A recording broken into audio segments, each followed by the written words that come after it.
வாக்கிய பஞ்சாங்க ஜோதிடர்களுக்கு ஒரு வரப்பிரசாதமாக வந்திருப்பது சப்தரிஷி வாக்கிய பஞ்சாங்கம். இந்த சப்தரிஷி வாக்கிய பஞ்சாங்கத்தில் மிக முக்கியமான சுபமுகூர்த்த நாட்கள் குறிக்கப்பட்டிருக்கிறது. இந்த சுபமுகூர்த்த நாட்கள் மிக மிக முக்கியமானவை. ஏனென்றால் இந்த சுபமுகூர்த்த நாட்களிலே தாலி கட்ட புஷ்கரவாம்சம் குறிக்கப்பட்டிருக்கிறது. வேறு எந்த வாக்கிய பஞ்சாங்கத்திலும் இல்லாத ஒரு விஷயம் புஷ்கரவாம்சம் குறிக்கப்பட்டிருப்பது.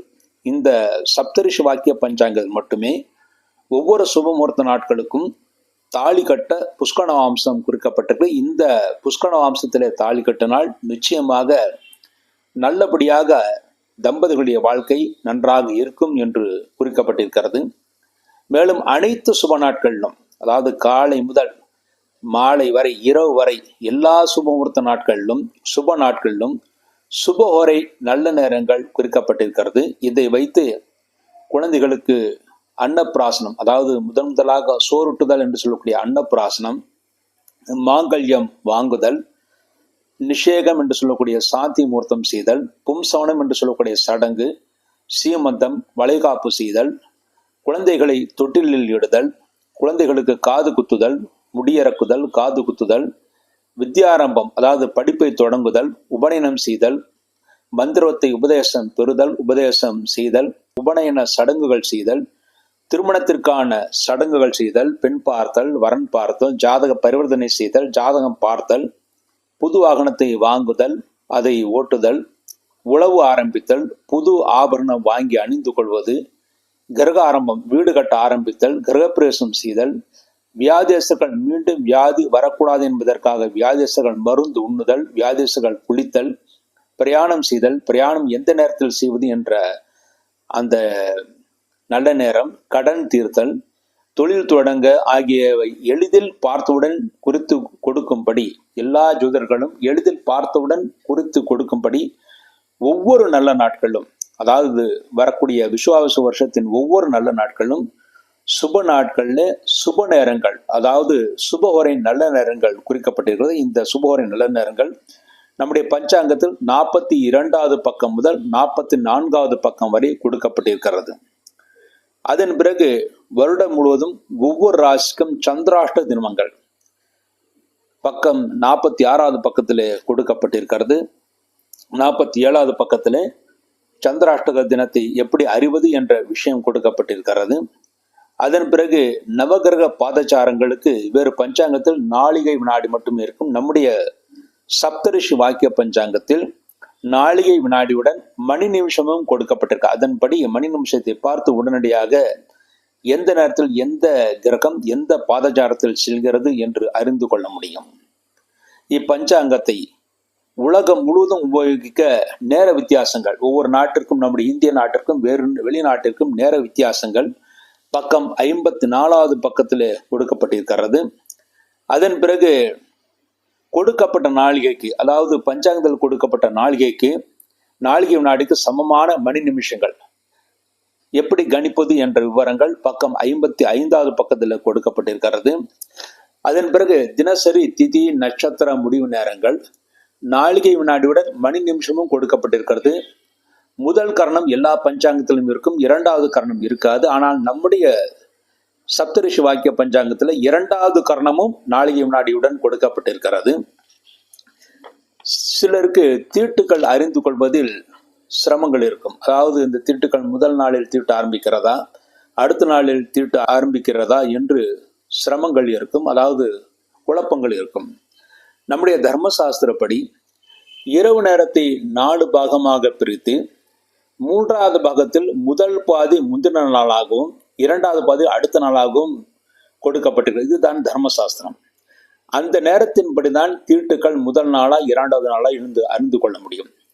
இந்த விஷயங்கள் எல்லாம் நம்முடைய சப்தரிஷி வாக்கிய பஞ்சாங்கத்தில் தினசரி தினாந்தம் என்ற அளவிலே ஒவ்வொரு நாளும் இரவு எந்த நேரத்தில் தினாந்தம் முடிகிறது என்று மணி நிமிஷத்திலே கொடுக்கப்பட்டிருக்கு. அந்த கொடுக்கப்பட்ட மணி நிமிஷத்திற்கு முந்தின காலத்தில் ஏதாவது நிகழ்ச்சி நடந்தால் முந்தின நாளில் நடந்ததாகவும், அதன் பிறகு நடந்தால் அடுத்த நாள் நடந்ததாகவும் அறிந்து கொள்ளலாம். அது பிறப்பு இறப்பு தீட்டுகள் அறிந்து கொள்வதற்கு ருதுகாலம் பெண்கள் ருது ஆகும் போது அந்த தீட்டு அறிந்து கொள்வதற்கு மிக உபயோகமாக இருக்கும். இந்த விஷயம் எந்த பஞ்சாங்கத்திலும் இல்லாத ஒரு விஷயம். மேலும் ஒவ்வொரு மாதமும் மழை விஷயம், விலைவாசி விஷயம், தங்க வெள்ளி விலைகள் எப்பொழுது ஏறும் எப்பொழுது இறங்கும் என்ற விஷயம், விபரங்கள், பங்கு வர்த்தகம் எப்பொழுது உயரும் எப்பொழுது இறங்கும் என்ற விஷயங்கள் எல்லாம் நம்முடைய சப்தரிஷி வாக்கிய பஞ்சாங்கத்தில் தினசரி சஞ்சிகை இருக்கும் காலத்திலேயே ஒவ்வொரு பக்கத்திலும் அந்தந்த மாதத்திற்கு கொடுக்கப்பட்டிருக்கிறது. பிறகு ஒவ்வொரு நட்சத்திரத்திற்கும் பக்கத்திலேயே அடையாள குறிகள், மேல் நோக்கு நாள் எது, கீழ் நோக்கு நாள் எது, சமநோக்கு நாள் எது என்று அடையாளம் கொடுக்கப்பட்டிருக்கு. இந்த விஷயம் கூட எந்த பஞ்சாங்கத்திலும் இல்லாத விஷயங்கள். மேலும் சிராத திதிகள் கொடுக்கப்பட்டிருக்கு. இவையெல்லாம் பக்கம் 56 முதல் 79வது பக்கம் வரை கொடுக்கப்பட்டிருக்கிறது. அதன் பிறகு சேலம், டில்லி, பம்பாய், கல்கத்தா, ஹைதராபாத், அகமதாபாத், பெங்களூர், சென்னை, திருவனந்தபுரம், கோவை, மதுரை, திருச்சி, தஞ்சாவூர், கடலூருக்கு சூரிய உதய அஸ்தமன விவரங்கள், அதாவது சூரியன் எப்பொழுது உதயமாகிறது அஸ்தமாகிறது என்ற விவரங்கள் பக்கம் 82 முதல் 83 வரை கொடுக்கப்பட்டிருக்கிறது. தினசரி ராசி கட்டத்தில் கிரக நிலைகள் மற்றும் லக்ன முடிவு நேரங்கள், சில பஞ்சாங்கங்களில் கிரக நிலைகள் மாத்திரம் இருக்கும், லக்ன முடிவு நேரங்கள் வேறு ஒரு பக்கத்தில் இருக்கும். ஆனால் நம்முடைய பஞ்சாங்கத்தில், அதாவது சப்தரிஷி வாக்கிய பஞ்சாங்கத்தில் தினசரி ராசி கட்டத்துடன் அதே கட்டத்திலேயே கிரக நிலைகள் மற்றும் லக்ன முடிவு நேரங்கள் கொடுக்கப்பட்டிருக்கு. இது எந்த பஞ்சாங்கமும் இல்லாத விஷயம். இந்த பக்கம் இது பக்கம் 85 முதல் 103 வரை கொடுக்கப்பட்டிருக்கிறது. அதன் பிறகு தினசரி மாதி நிராயண ஸ்புடங்கள் மற்றும் பாதச்சாரங்கள் பக்கம் 104 முதல் 107 வரை கொடுக்கப்பட்டிருக்கிறது. நட்சத்திர விஷயங்கள், செவ்வாய் தோஷ விபரம், அதன் பிறகு விவாக கால பொருத்தங்கள், எப்படி பொருத்தம் பார்ப்பது, ஜாதக பொருத்த ரெடி அட்டவணை. இந்த ரெடி அட்டவணை பல பஞ்சாங்கங்கள் கிடையாது, நம்முடைய பஞ்சாங்கத்தில் இருக்கிறது.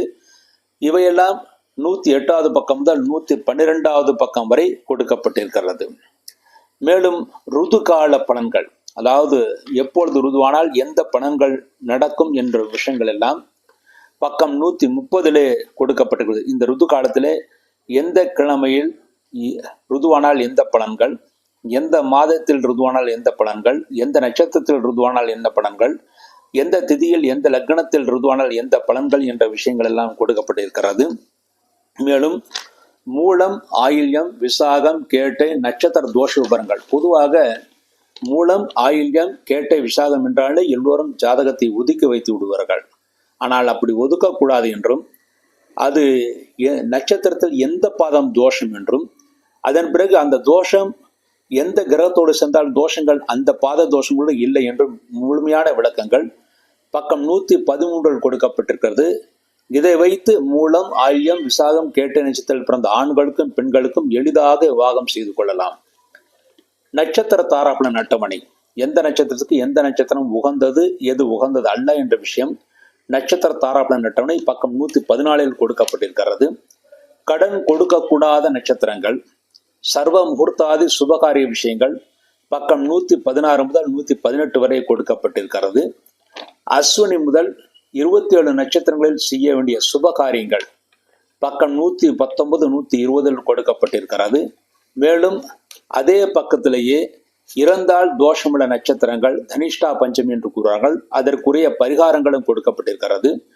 ஜென்ம நட்சத்திரத்தில் செகந்திய தகுந்தவை செய்யக்கூடாதவை, சிலர் ஜென்ம நட்சத்திரத்தில் செய்யலாம், சில காரியங்கள் செய்யலாம், சில காரியங்கள் செய்யக்கூடாது என்று இருக்கிறது. அது எவை என்பது பக்கம் 120 கொடுக்கப்பட்டிருக்கிறது. இவையெல்லாம் பல பஞ்சாங்கங்களில் இல்லாத விஷயங்கள் நம்முடைய பஞ்சாங்கத்தில் இருக்கிறது. மேலும் நம்முடைய பஞ்சாங்கங்கள் சிறப்பு அம்சமாக, அதாவது சப்தரிஷி வாக்கிய பஞ்சாங்கத்திலே சப்தரிஷி வாக்கிய பஞ்சாங்கத்தில் இருக்கிற சிறப்பு விஷயமாக 27 நட்சத்திரங்களில் பிறந்தவர்களுக்கான தேவதை, அவர்கள் சென்று வணங்க வேண்டிய ஸ்தலங்கள், பாராயணம் செய்ய வேண்டிய ஸ்தோத்திரங்கள் பற்றிய விவரங்கள் கொடுக்கப்பட்டிருக்கிறது. அவை பக்கம் 121 முதல் 123 வரை கொடுக்கப்பட்டிருக்கிறது. அதே போலவே திதிகளில் செய்யக்கூடியவை, அதாவது ஒவ்வொரு திதியில் பிறந்தால் என்ன தோஷங்கள் என்ன நன்மைகள் எல்லாம் சிலருக்கு இருக்கும்.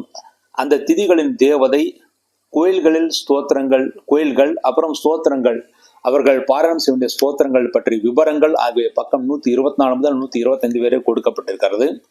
அதன் பிறகு 27 யோகங்களில் செய்யக்கூடியவை, அந்த 27 யோகங்களில் பிறந்தவர்களுடைய தேவதை, அவர்கள் செல்ல வேண்டிய கோயில்கள், பாராயணம் செய்ய வேண்டிய ஸ்தோத்திரங்கள் ஆகியவை 126 முதல் 128 பக்கம் வரை கொடுக்கப்பட்டிருக்கிறது. 11 கரணங்கள், ஒவ்வொரு கரணங்களுக்குரிய தேவதைகள், செல்ல வேண்டிய கோயில்கள், ஸ்தோத்திரங்கள் ஆகியவை பக்கம் 129 கொடுக்கப்பட்டிருக்கிறது. அதன் பிறகு குரு பயிற்சி, சனி பயிற்சி போன்ற கிரகங்களின் கோச்சார பலன்கள் சுருக்கமாக பக்கம் 132 கொடுக்கப்பட்டிருக்கிறது. சொப்பன பலன்கள், எந்த சொப்பனம் கண்டால் எந்த தோஷம் என்று பலர் கேட்பார்கள். அதை பார்த்து தெரிந்து கொள்வதற்கு உபகாரமாக சொப்பன பலன்கள் பக்கம் 133 கொடுக்கப்பட்டிருக்கிறது. முக்கிய வாஸ்து சாஸ்திர விஷயங்கள், வாஸ்து குறிப்புகள் ஆகவே 135 பக்கத்தில் கொடுக்கப்பட்டிருக்கிறது. வாஸ்து புருஷன் நித்திரை விடும் காலங்கள், வீட்டு அறைகள் எப்படி அமைக்கப்பட வேண்டும் என்ற குறிப்புகள் பக்கம் 136 கொடுக்கப்பட்டிருக்கிறது. மனையடி சாஸ்திர விஷயங்கள், ராசியான வீடு வாசல், அதாவது எந்த ராசியிலே பிறந்தவர்களுக்கு எந்த வாசல் வீடு ராசியாக இருக்கும் என்ற விவரங்கள் 137 பக்கத்தில் கொடுக்கப்பட்டிருக்கிறது. எண்கணித விஷயங்கள், அதாவது உயிர் எண், உடல் எண் போன்ற எண்கணித விஷயங்கள் பக்கம் 138 கொடுக்கப்பட்டிருக்கிறது. அதன் பிறகு நாள் குறிக்கும் போடு வருகின்ற 21 மகா தோஷங்களும் அதற்குரிய பரிகாரங்களும் பக்கம் 141 முதல் 142 வரை கொடுக்கப்பட்டிருக்கிறது. தசாபுக்தி அந்தர விஷயங்கள் 143 முதல் 146 பக்கம் வரை கொடுக்கப்பட்டிருக்கிறது. தொழில் விருத்திக்கான பஞ்சபட்ச சாஸ்திர விஷயங்கள் பக்கம் 147 முதல் 149 வரை கொடுக்கப்பட்டிருக்கிறது. பள்ளி விழும் பலன்கள், 10 திக்குக்கான பள்ளி சொல்லுக்கான பலன்கள், ஹோரா கணிதம், ராகு கால, யமகண்ட, குளிகாது காலங்கள், சுபஹோரை, கௌரி பஞ்சாங்கம் ஆகிய பக்கம் 150 151 பக்கங்களில் கொடுக்கப்பட்டிருக்கிறது. கிரகங்களின் உச்ச நீச்ச சத்ரு மித்ரு ராசிகள் பக்கம் 152 கொடுக்கப்பட்டிருக்கிறது. ஆக இந்த பல விஷயங்கள், இதில் இருக்கின்ற பல விஷயங்கள் வேறு பஞ்சாங்கத்தில் இல்லாதவை நம்முடைய பஞ்சாங்கத்தில் மாத்திரம், சப்தரிஷி வாக்கிய பஞ்சாங்கத்தில் மாத்திரம் இருக்கக்கூடிய விஷயங்கள் இவையெல்லாம். அது மாத்திரம் இல்லாமல் இதில் முக்கியமான விஷயமாக மழை அளவு, அதாவது விசுவாச வருஷத்திய மழை அளவு, மழை பெய்யக்கூடிய காலங்கள் மற்றும் எப்பொழுதெல்லாம் எந்தெந்த நாட்களில் மழை பெய்யும் என்ற விஷயங்கள் பக்கம் 6, 7 கொடுக்கப்பட்டிருக்கிறது. குரு பயிற்சிகள், சனி பயிற்சிகள் அட்டவணை, வக்ர அஸ்தமன, அதாவது செவ்வாய், புதன், குரு, சுக்கிரன், சனி இந்த கிரகங்களின் வக்ர அஸ்தமன காலங்கள் பக்கம் 7 கொடுக்கப்பட்டிருக்கிறது. 18 சித்தர்களுடைய சித்த ஜெயந்தி தினங்கள் பக்கம் 10 கொடுக்கப்பட்டிருக்கிறது. விஸ்வா வருஷ கிரகண காலங்கள் மணி நிமிஷம் வினாடி, மற்ற பஞ்சாங்கங்கள் மணி நிமிஷம் மாத்திரம் இருக்கும், நம்முடைய பஞ்சாங்கங்கள் வினாடி சுத்தமாக கொடுக்கப்பட்டிருக்கிறது. கிரகண காலத்தில் நாம் எப்படியெல்லாம் இருக்க வேண்டும் என்ற விஷயங்கள், தோஷமுள்ள நட்சத்திரங்கள், அதற்குரிய பரிகாரங்கள் பக்கம் 10, 11 கொடுக்கப்பட்டிருக்கிறது. மேலும் மகர சங்கராந்தி பலன்கள் பக்கம் 12, விசுவாச வருஷ வருடப்பிறப்பு பலன்கள் பக்கம் 13 கொடுக்கப்பட்டிருக்கிறது. இந்துக்களின் முக்கிய பண்டிகைகளான அமாவாசை, சந்திர தரிசனம், பௌர்ணமி பூஜை, மாத சதுர்த்தி, சங்கடக சதுர்த்தி, சஷ்டி விரதம், சிரவண விரதம், ஏகாதசி விரதம், பிரதோஷ கால விரதம், பிரதோஷ கால சோமசுக்த பிரதட்சண முறை, மாத சிவராத்திரி விஷயங்கள் போன்றவற்றெல்லாம் பக்கம் 14, 15 கொடுக்கப்பட்டு இந்த விஷயங்கள் எந்த பஞ்சாங்கத்திலும் இல்லாத விஷயங்கள். மேலும் தோஷ பரிகாரங்கள் எந்த காலத்தில் செய்தால் உகந்தது என்ற விவரங்கள் பக்கம் 16 கொடுக்கப்பட்டிருக்கிறது. இந்துக்களின் முக்கிய பண்டிகைகள் பற்றிய முழு விவரங்கள் பல பஞ்சாங்கங்களில் இந்துக்கள் பண்டிகைகளை பற்றி ஒரு பக்கம் அரை பக்கம் இருக்கும். ஆனால் நம்முடைய பஞ்சாங்கத்தில் பக்கம் 17 முதல் பக்கம் 21 வரை 5 பக்கங்கள் இந்துக்களின் பண்டிகைகளை பற்றிய முழு விவரங்கள் கொடுக்கப்பட்டிருக்கிறது. தினசரி வாழ்க்கையில சொல்ல வேண்டிய மந்திரங்கள் ஆகியவை பக்கம் 31 கொடுக்கப்பட்டிருக்கிறது. ஆக மொத்தமாக அனைத்து விஷயங்களும் கொண்ட வாக்கிய பஞ்சாங்க கணிதர்களுக்கு மிக ஏற்றவர்கள் தயாரிக்கப்பட்ட ஒரே பஞ்சாங்கமாக சப்தரிஷி வாக்கியம் என்ற பஞ்சாங்கம் கொடுக்கப்பட்டிருக்கிறது. இந்த பஞ்சாங்கத்தை வாங்கி நீங்கள் அதை பயன்படுத்தினால் உங்களுடைய வாழ்க்கையும் சிறப்பாக இருக்கும். நீங்கள் ஜோதிடம் சொல்கின்ற அவர் அன்பர்களுடைய வாழ்க்கையும் சிறப்பாக இருக்கும். ஆகவே அனைவரும் நீங்கள் எந்த பஞ்சாங்கத்தை வாங்குபவர்களாக இருந்தாலும் ஒரு முறை சப்தரிஷி வாக்கிய பஞ்சாங்கத்தை வாங்கி பயனடையுங்கள், நன்மை அடைவீர்கள். நன்றி, வணக்கம்.